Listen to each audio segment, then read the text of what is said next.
Hello guys, sobrang init ng panahon ngayon.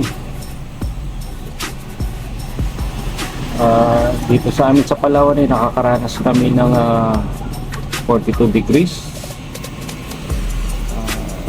Hindi ko lang po alam dyan sa inyong mga lugar kung ilan po ang nararanasan nyo dyan.